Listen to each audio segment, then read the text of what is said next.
जैन साथियों, आप सभी लोगों का एक बार फिर से स्वागत है आपके अपने ऑनलाइन प्लेटफॉर्म पर जिसका नाम है कुमार कॉन्सेप्ट आईएएस और मैं आपका साथी कुमार गौरव। आज का जो हमारा टॉपिक है वो है डेटा इंटरप्रिटेशन की सेकंड क्लास, यानी फर्स्ट क्लास हम लोग पहले कर चुके हैं और वो क्लास थी लेक्चर नंबर 47। आज हम लोगों का लेक्चर नंबर 48। ओके, ये आपका प्रश्न दिए जा रहे हैं 16 से 19 तक। नीचे दिए गए पाई चार्ट पर हमें ध्यान देना है और खाद्य फसलों के अंतर्गत जमीन का वितरण किया गया है। ये क्या अभी जमीन दी जा रही है इतना, टोटल ये कितना हमारे पास में 360 डिग्री है टोटल। धान की खेत पूरी जमीन पर हो ऐसा कोई जरूरी नहीं है, लेकिन इनके हिस्से में इतनी जमीन आ गई है भाई। चलिए हम लोग प्रश्नों पर फोकस करते हैं और कलर चेंज कर लेते हैं।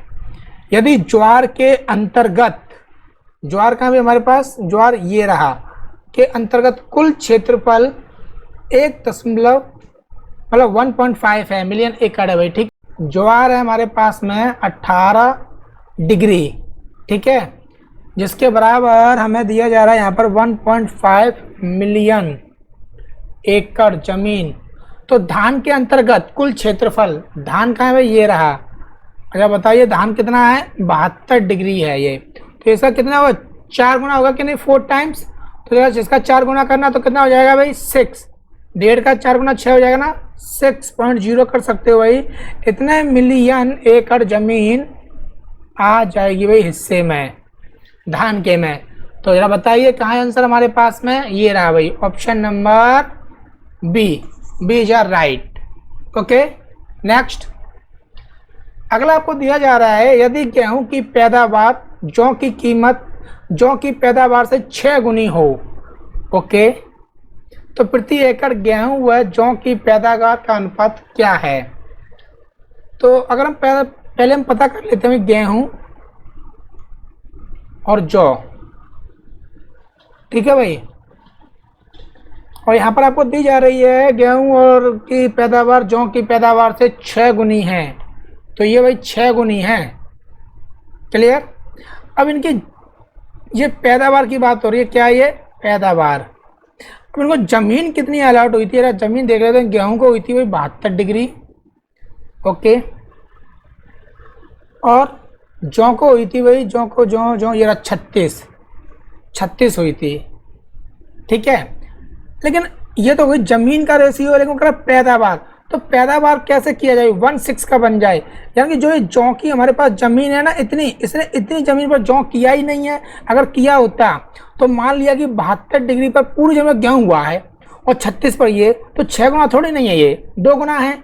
जमीन इतनी है लेकिन हमने मान लिया खेती इतनी हुई है 12 डिग्री की, क्यों। और यहाँ गेहूं वाले पर क्या है, 72 डिग्री जमीन थी ना और पूरी पर ही खेती हो गई। तो इससे हमारा पैदावार वाला रेशियो सही बन जाएगा 1:6 का। तो समझ में आ गया। यानी कि इसने तो अपनी प्रति एकड़ की बात हो रही है, इसने क्या किया है 1 एकड़ में जमीन की है प्रति एकड़ में, लेकिन इसने क्या किया है अपनी जमीन का 1/3 हिस्सा यूज किया है बस। प्रति एकड़ इसने 1/3 यूज किया है। तो आप इसका रेशियो बनाओगे तो क्या बन जाएगा भाई 3:1। तो ये कहाँ भी हमारे पास में ये रहा डी, ऑप्शन डी 3:1 बन के तैयार हो जाएगा। ठीक है जी, चलिए नेक्स्ट। यदि खाद्य फसलों के अंतर्गत आने वाले पूरे क्षेत्रफल में 25% की वृद्धि कर दी जाए, यानी कि टोटल आपको दिया जा रहा है 360 डिग्री, इसमें वृद्धि की बात हो रही है भाई 25% इंक्रीजमेंट। तो इसका 25% कितना हो जाएगा 90 डिग्री। इंक्रीज करोगे तो ये हो गया 450 हो गया भाई, ठीक है।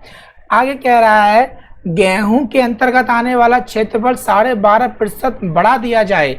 अब गेहूं के लिए भाई कौन सा है, गेहूं के लिए 72 डिग्री है भाई, इसका कितना 12.5%। और 12.5% को अगर आप कन्वर्ट करोगे तो ये बनता है 1/8। तो 1/8 किसका भाई 72 का, तो कितना हो गया ये 9 डिग्री हो जाएगा। ऐड करना है भाई आपको तो 81 हो जाएगा, ठीक है। तो नए पाई चार्ट में गेहूं के लिए बनाया गया कोण क्या होगा भाई। आपको कोण ज्ञात करना है भाई गेहूं के लिए, नया कोण। तो पहले तो आपको लिखना पड़ता है गेहूं है तो ये 81 है, बेस में आपको ये दिया जा रहा है, इससे कंपेयर करने पर परसेंटेज में बनाना हो तो 100 से गुणा कर देते, एंगल में बनाना है तो 360 से, भाई 360 से, तो बस हो जाइए शुरू ये 4 और ये 5 से। क्लियर। अगर हम यहाँ पर इसका डिवाइड कर देते हैं तो 16.2 हो जाएगा भाई। अब आपस में कर दीजिए इसका तो कितना हो जाएगा 8 और ये 64, इतने डिग्री का भी एंगल बन के तैयार हो जाएगा। Got it. चलिए भाई नेक्स्ट, ये आपको दिया जा रहा है भाई 19वां प्रश्न है, किन फसलों का समूह खाद्य फसलों के अंतर्गत आने वाले कुल जमीन के 50% क्षेत्र को दिखाता है। तो 50% के लिए भाई अगर हम इसमें देखें तो हमें ये स्ट्रेट लाइन से दिख रही है कुछ कुछ, हाँ या ना, और कह रहा है कि कुल जमीन के समूह, तो वो क्या है भाई, जरा इनका ऐड करना जरा भाई। जो हमारे पास है 36, गेहूं हमारे पास है 72 और धान हमारे पास है 72। टोटल किया हमने 6 और 2 8 और 2 10 की 0 हासिल लगी 1 और ये 4 और ये 7 11 और 7 18 180 डिग्री, यानी कि ये तो आधा हो गया क्योंकि टोटल 360 होता है, हाँ या ना। तो क्या ये तीनों किसी ऑप्शन में दिए जा रहे हैं भाई? जौ गेहूं धान, ढूंढो जरा, जौ गेहूं धान। हाँ जी सर, ऑप्शन नंबर सी हो जाएगा। सी में दिख रहे हैं भाई, धान भी है, गेहूं है और जौ है, तो आपका ये आंसर हो गया। चलिए भाई नेक्स्ट। ओके, ये कब आया? 18 में। जरा इसको ध्यान से देखिए, 18 में आया हुआ है ये। कौन सा कथन ऊपर से दिए गए लाले के संदेश में सही नहीं है? सही नहीं है। एक और भाई टर्निंग पॉइंट प्रश्न का, जिसे हम लोग ध्यान नहीं देते हैं, सही नहीं है। चलिए देखते हैं भाई। 1 अप्रैल, 1 मई, 1 जून, 1 जुलाई, 1 अगस्त, 1 सितंबर। अपेक्षित प्रकृति और वास्तविक।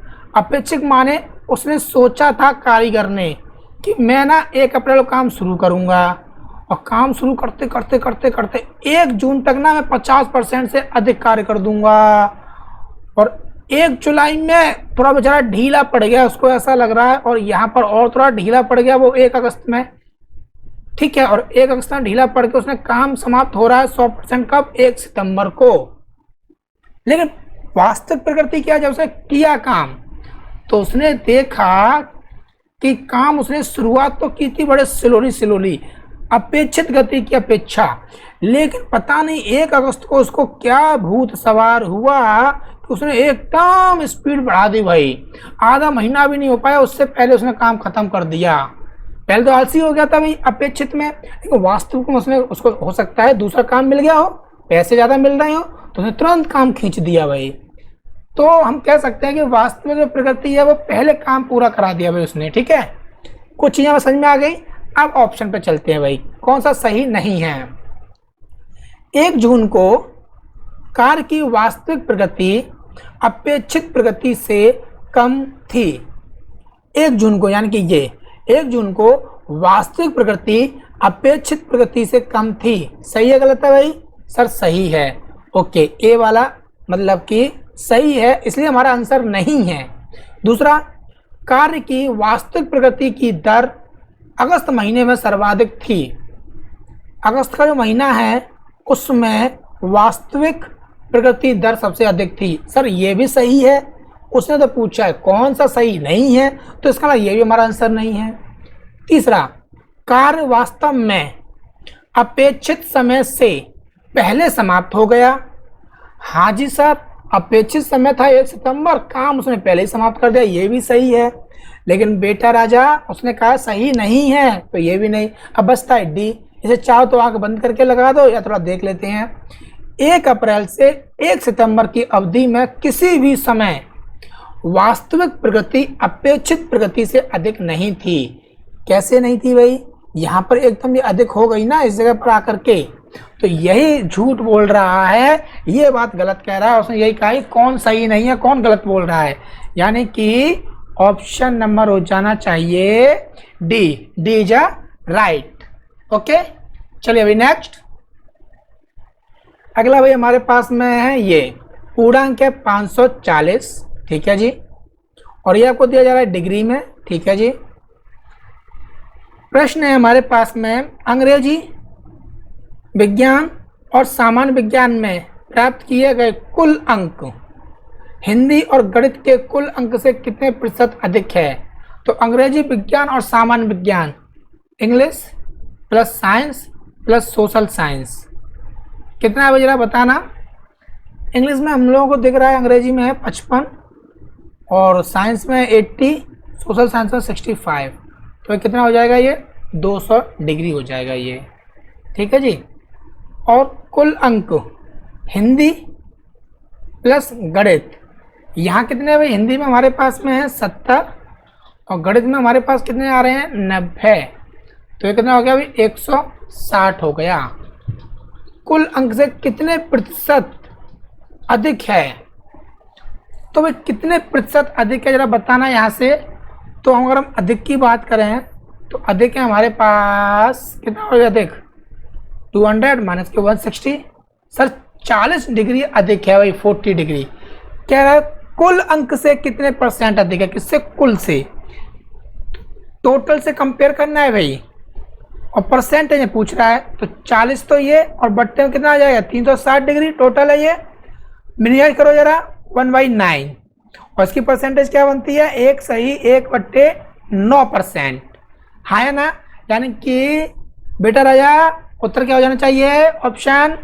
ऑप्शन नंबर हो गया डी, डी इज राइट, हाँ है ना, वेरी गुड।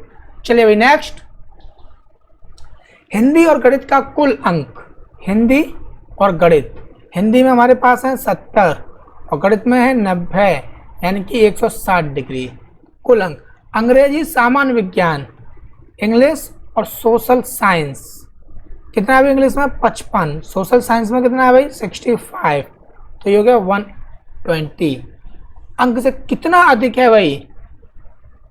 तो अगर आप यहाँ देखोगे कि ये कितना अधिक है, तो यहाँ पर यदि कितना दिख रहा है भाई 40, लेकिन उसने कुल अंक से कितना अधिक है ना, तो परसेंटेज दिख रहा है भाई कहीं पर भी, तो हमें दिख रहा है भाई सर 40 डिग्री अधिक है, ठीक है जी, ओके। हमें दिया, अब उसने शायद अंक पूछा है भाई, है ना, तो यहाँ दे रहा है पूरा अंक कितना है इतना, यानी कि 360 डिग्री बराबर इतने अंक, तो 40 डिग्री बराबर कितना, तो ये इसका भी कौन सा भाग है सर? ये इसका 9वां भाग है। तो बताना इसका 9वां भाग क्या हो जाना चाहिए भाई 60 अंक, सर 60 अंक हो जाएगा भाई। कहीं है ऑप्शन में? हाँ जी सर मिल गया, ऑप्शन नंबर सी हो जाएगा सर 60 अंक। तो उसने परसेंटेज नहीं पूछा, देख लीजिए भाई, ना डिग्री पूछा है, यानी कि इस बार आपको अंकों में कन्वर्ट करना था। ये टोटल है और टोटल डिग्री में 360 है भाई। चलिए नेक्स्ट, किसी विषय में छात्र ने 105 अंक प्राप्त किए, पता करना है भाई 105 अंक। तो अगर हम देखें इसको हम कन्वर्ट कर देते हैं किसमें भी डिग्री में, है ना, और डिग्री में कन्वर्ट करने का तरीका क्या है, 105 अंक हैं डिवाइड बाई टोटल अंक 540 इनटू डिग्री कितना होता है 360 डिग्री, परसेंटेज कन्वर्ट कराता तो 100% कर देते भाई। और ये हमारा कट गया 9 के पाड़े से, है ना, ये 9 के पाड़े से कितने बार 6 बार और ये 4 बार, फिर से काट दो भाई 2 बार और 3 बार, और 3 से आपने इसको उड़ा दिया भाई, कितने बार 3 से उड़ जाएगा 3 और 5 35 और इधर 2, 35 दूनी 70, तो बताइए भाई 70 डिग्री, क्या डिग्री में कन्वर्ट किया ना हमने, 70 डिग्री किस में है भाई ढूंढ के बताइए सर। ये रहा मिल गया, हिंदी में है, यानी कि ऑप्शन नंबर कौन सा हो जाना चाहिए सर? बी ऑप्शन हो जाएगा इसका आंसर। यानी कि 30 प्रश्न आपके समाप्त होते हैं। इसी के साथ आपकी DI कंप्लीट होती है भाई। आज के लिए इतना ही करते हैं और आपकी ये मैथ की क्लास भी कंप्लीट होती है। 48 क्लास आपकी कंप्लीट हो चुकी हैं। हमने आपसे वादा किया था कि हम आपको मैथ की 50 क्लास देंगे, यानी कि 2 क्लास आपको ऐसी मिलेंगी जिसमें रिवीजन होगा भाई। जो क्वेश्चन अब तक हम कर चुके हैं उसका मिक्स क्वेश्चन होंगे, ठीक है, उसकी 2 क्लास मिलेंगी तो 50 हो जाएंगी। रीजनिंग की आपको मिली रही है 25 क्लास, या तो मिल चुकी होंगी या मिलने वाली होंगी भाई, ठीक है। कॉम्प्रिहेंशन की 5 क्लास हैं जिसे हम लोग बहुत जल्दी आपको देने वाले हैं, और जितना ज़्यादा से ज़्यादा हो सके इस कोर्स को अधिक से अधिक लोगों के साथ शेयर कीजिए, क्योंकि आप भी जानते हो कुमार कॉन्सेप्ट IAS के द्वारा 999 में कंप्लीट सी सेट मिल रहा है। और ये सी सेट कोई ऐसा नहीं है कि 10 क्वेश्चन करा दिए, 5 क्वेश्चन करा दिए, या जो एग्जाम में आए हुए हैं कॉन्सेप्ट के साथ जैसा सिलेबस क्लास में कराया जाता है सेम टू सेम वही सिलेबस आपको ऑनलाइन दिया जा रहा है। ऑफलाइन की फीस होती थी 10,000, ऑनलाइन की फीस है मात्र 1,000, मात्र 10% फीस आपसे ली जा रही है। और जो लोग सीरियस हैं कि उन्हें क्वालिफाई करना ही करना है भाई, क्योंकि इसके बिना कुछ नहीं हो सकता, सी सेट के बिना आपकी कोई भी कड़ी कमजोर नहीं रहेगी भाई। यूपीएससी में या पीसीएस में या किसी भी अदर एग्जाम में यहाँ पर आपको कंप्लीट दिया जा रहा है भाई। क्लियर? चलिए भाई, जय हिंद, जय भारत।